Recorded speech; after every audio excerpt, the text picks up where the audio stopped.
Alright YouTube, hello, thank you for watching. See if I can get this Lincoln 2 done here today. Got some parts for it, so I'm just kind of looking here at the tip 36C that came out of it, made by ST. It's kind of the same old story.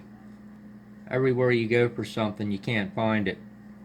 Couldn't get a tip 36C, but what we could get was a tip 36CW.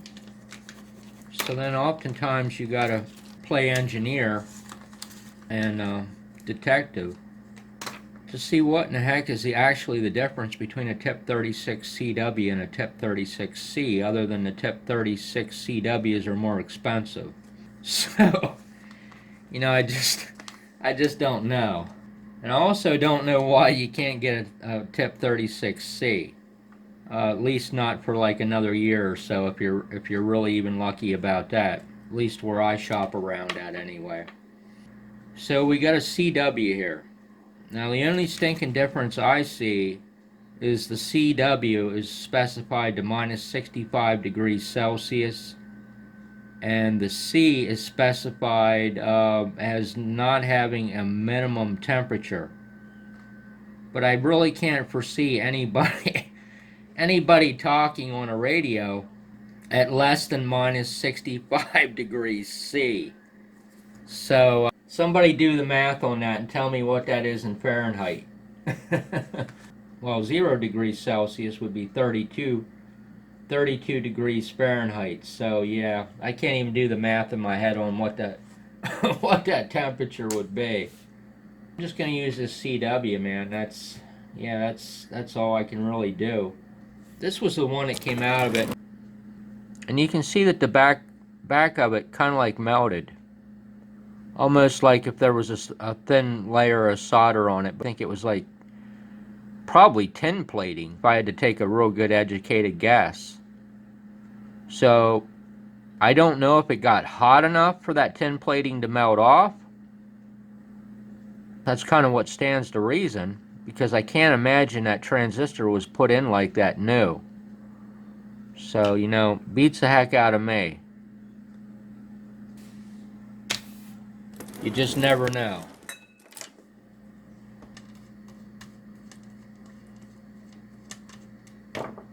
Stick the regulator in first.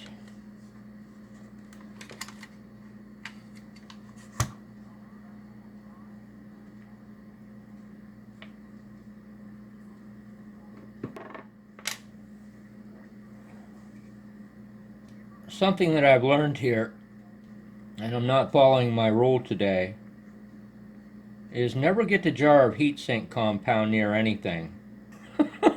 Especially a mic cord. Because I guarantee till the time you're done, that heatsink compound is gonna jump out of that container, and you're gonna have that stuff all over everything. Always seems to be the way that it works. So I guess I just want to test that rule today and see how long it takes before it's somewhere that it's not supposed to be.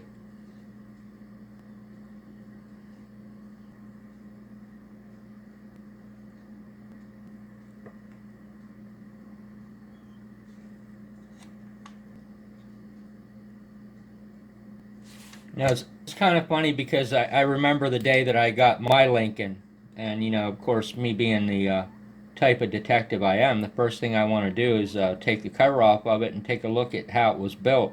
And the first thing I noticed when I took the covers off of it was there was heatsink compound everywhere. So you kind of know how that happens here. Yeah, playing with heatsink compound is kind of like a kid eating a bowl of SpaghettiOs. It starts out in in the bowl, but eventually it's just everywhere.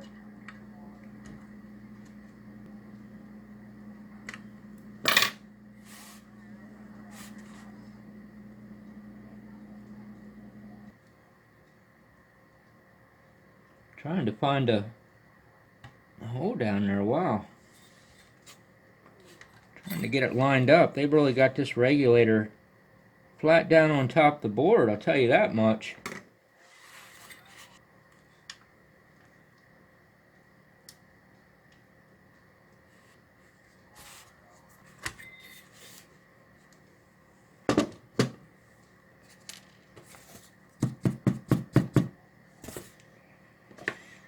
Alright, where did you go?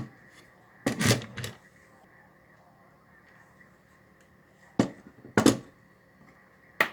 not stuck to that. There's the nut.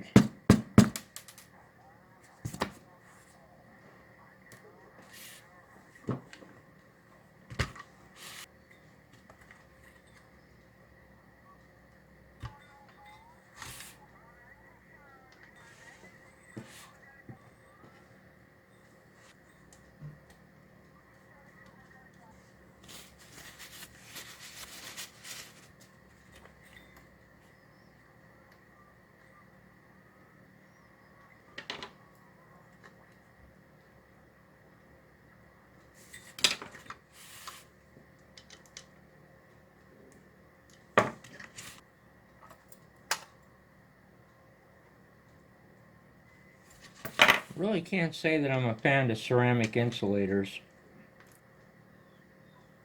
because they they break at the slightest of things. I'm very surprised I didn't hear that go pop. I don't know if I want to. I don't think I'm going to press my luck. Not that it matters, but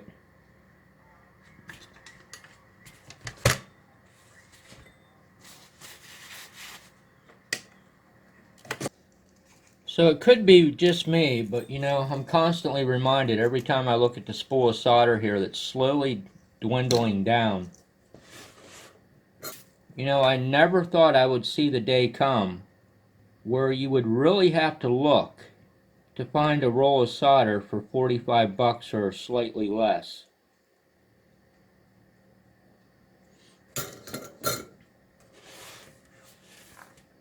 Tell you what, that's pretty stinking crazy if you ask me.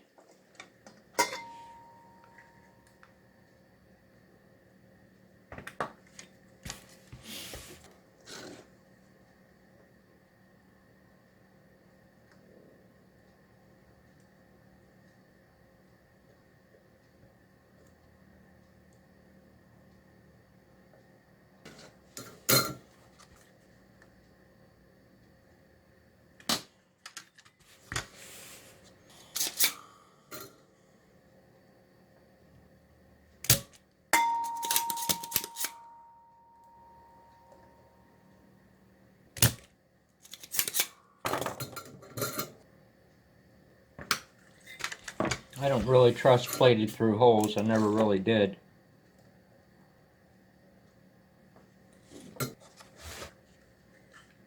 The collector and the emitter have more contact surface with traces on the top, so it's harder to get them to flow down in. It takes more heat on them, but the base connection, which is the first one out of the three, has the least amount of solder pad on top of the board, and it looked like there was too much solder down on it that pulled through the board. So that's why I pulled some of the solder back off of it.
Alright, that looks pretty good.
One good one.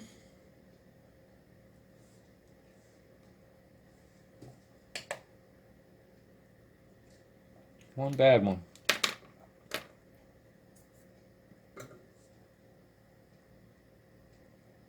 But no visible signs of being bad. So we'll get that one into the trash before he decides to contaminate the rest of the world.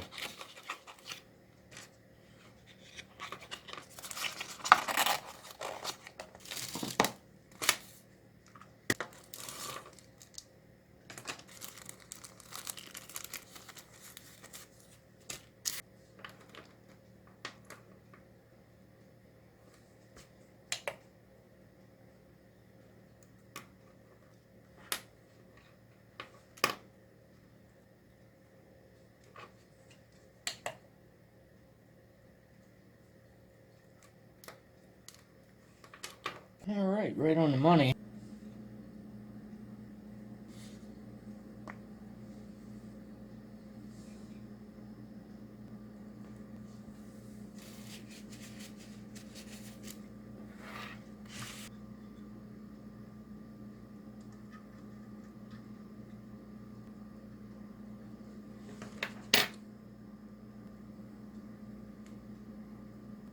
Very interesting. Glad I looked at that. I might not have caught that. Well, can't say I might not have caught that because I catch everything. Chewed up insulator. One side of the insulator's out. Got squashed down. It wasn't centered when it was torqued down. That can be a real problem on some of these insulators. This one here is pretty bad, but it's not the worst one I've ever seen as far as thinness. That's what you really got to watch, is the thinness of the bushing. These things can really get you into trouble if you're not careful.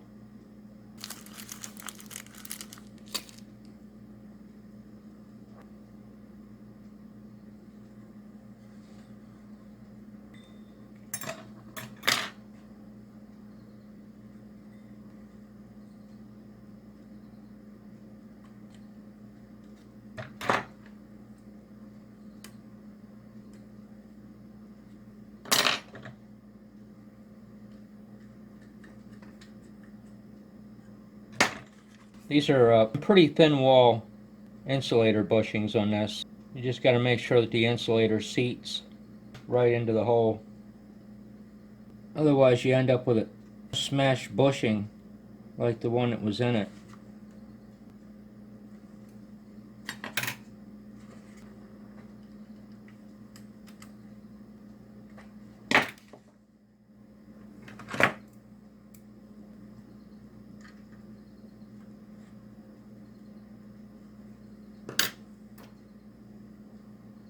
That one there looks okay.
So the driver is good, like I said on the other video.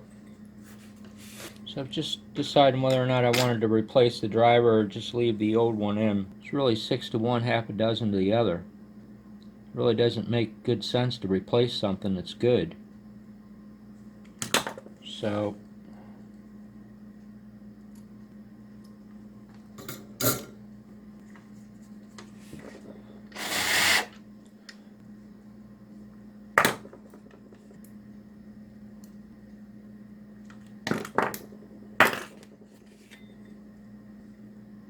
everything looks good to go. Unless there's something else hiding in there. Kinda have my doubts, but you know, it's always a possibility. Okay, I think I got the answer now. So I was just kind of curious, what size fuse is actually supposed to be in this thing?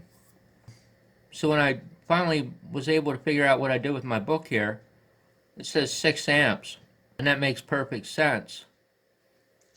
On another note here,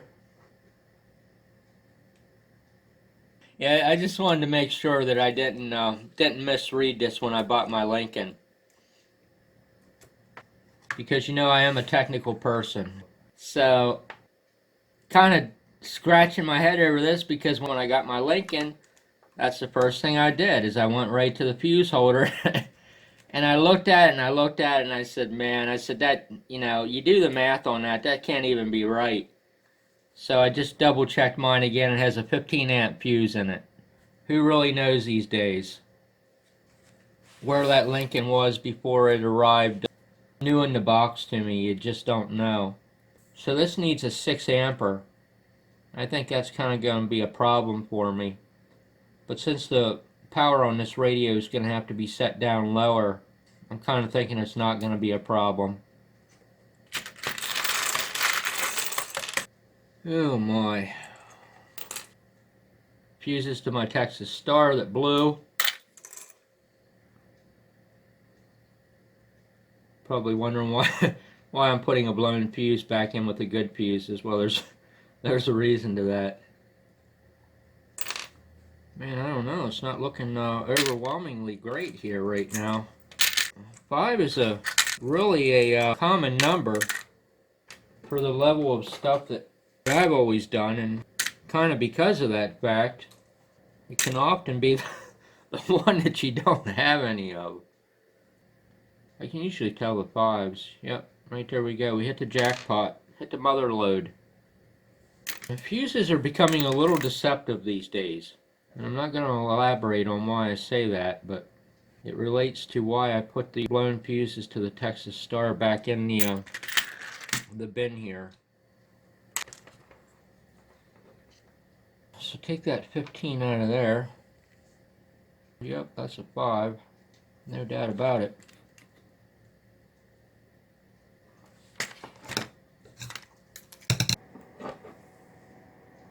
Well, good news is it doesn't blow a fuse anymore.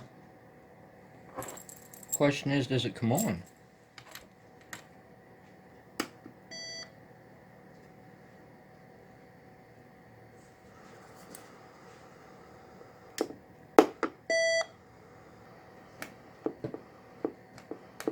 Let's transmit.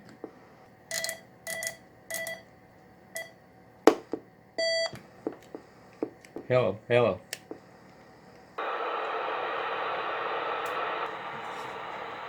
Why does the display look like this?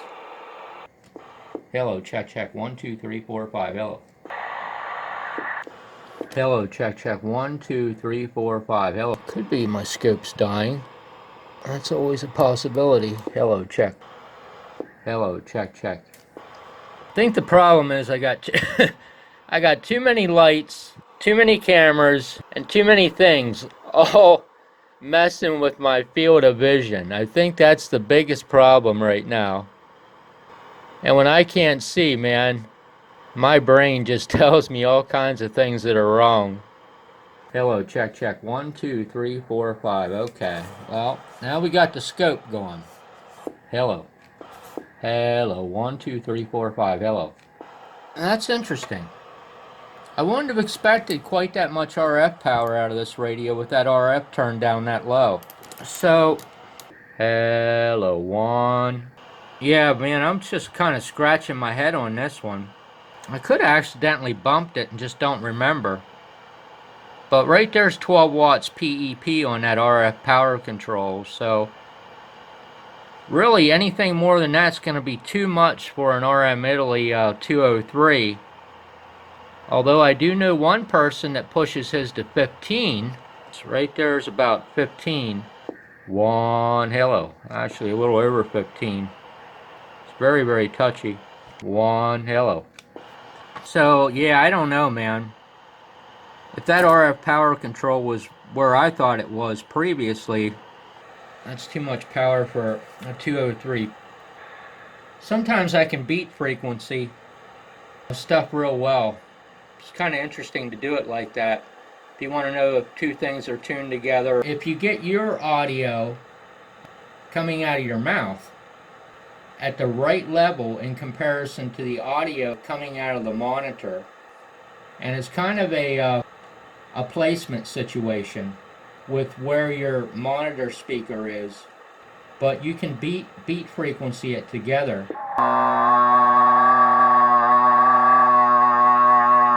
Okay. Yep, I'm just off today. Right there was the beat. As most as I could get the beat frequency to drop down. Yeah, it's just my brain today. Man. So anyway, it works. The question is, what is up with this display in this thing? That wasn't the answer. I really hate them. No, I figured it out on that one up there in like 3 seconds, but my Lincoln I've never touched. And that's probably the reason why I'm dumb, because I've never pressed one single button on it. How in the heck do I get that to... That wasn't the answer either. Okay. I'm getting smarter than a 5th grader right now. Maybe that was the problem. I don't know. Honestly, I can't stand orange, so I don't even know what the orange is supposed to look like, but when I first powered this radio up, I could have swore that it was suffering from a low voltage condition. So, I had catastrophic thoughts. I thought, oh, for the love of God, a voltage regulator trashed. I mean, you just don't know. But I don't ever, I don't put mine on orange, so I don't know why it looks like that. Alright, let me do something that I am familiar with. Well, there we go. Wow, that just, my brain just clicked when that green came up on the screen. That's how touchy my eyes are to certain colors.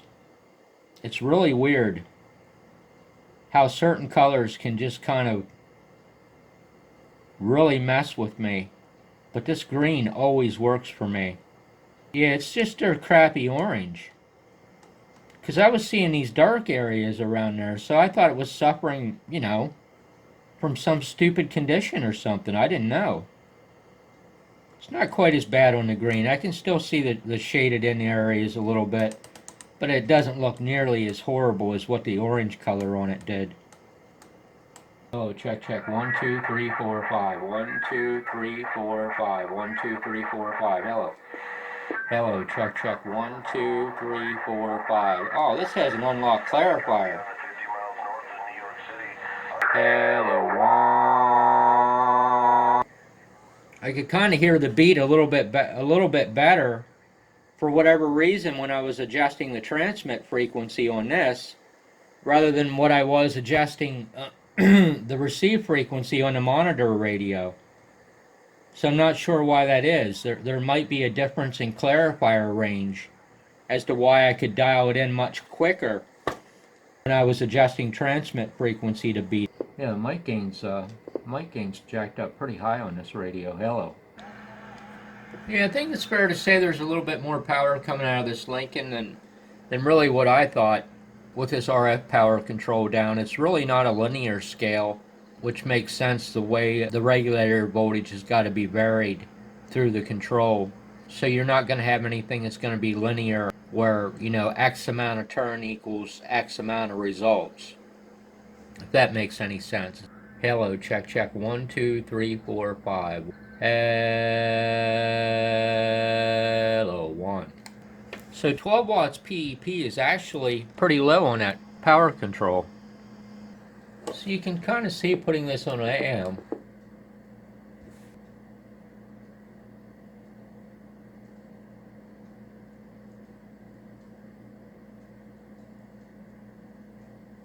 that it isn't the pot actually isn't the design of the voltage regulator and the power control. The conjunction of the two really doesn't work super well together.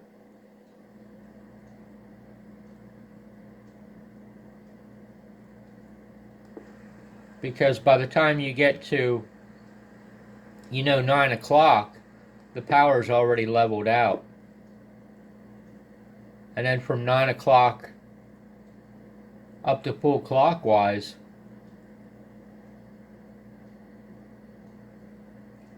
you're only gaining a couple of watts. There's about 8.